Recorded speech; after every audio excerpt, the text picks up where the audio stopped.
Our next story is from Uganda. The election is over, but the controversy around it is not.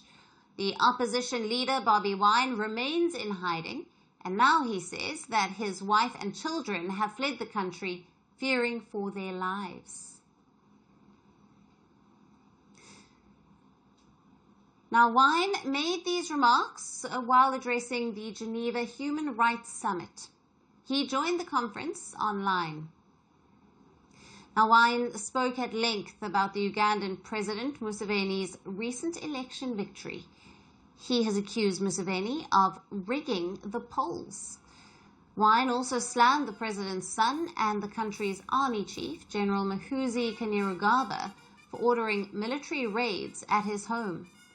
Wine said that during one of the raids, the soldiers assaulted and tortured his wife, Barbie. But the army chief has rejected these allegations. Since his father's re-election, Kainerugaba has been repeatedly targeting Wine in his social media posts. He has called members of Wine's party terrorists and has openly given him death threats in online posts, which he later deleted. However, the Ugandan government has downplayed Kainerugaba's threats as casual personal remarks that did not reflect the state's actions. The state is not hunting for him because he has not committed any crime. And therefore he is free to return to his home. He is free to be in his home, provided he does not engage in law-breaking, he does not engage in criminal activities. The army chief even went on to accuse the US of helping Bobi Wine. Though he deleted the post later and issued an apology, his comments drew sharp rebuke from Washington.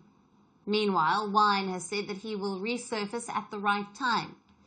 Wine has been actively retaliating to Kainerugaba's provocative statements and slamming the Museveni regime.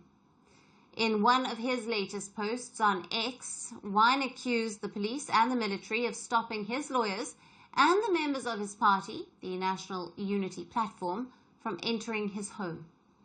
Wine also claimed that one of his lawyers was arrested and beaten up by the soldiers who pressed him to reveal Wine's whereabouts. Now, in another post, Wine hailed the resolution passed by the European Parliament condemning what it called a sham election in Uganda and human rights violations by the Museveni regime.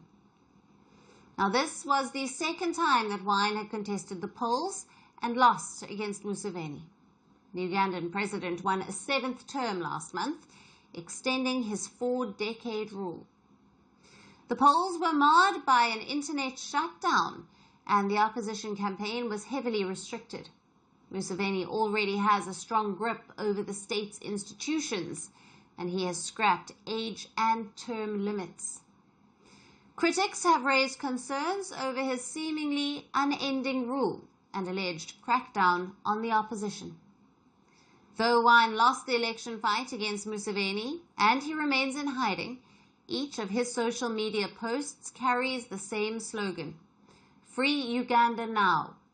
And with his wife and children also forced into hiding, it remains to be seen when the family will reappear and what that moment will mean politically.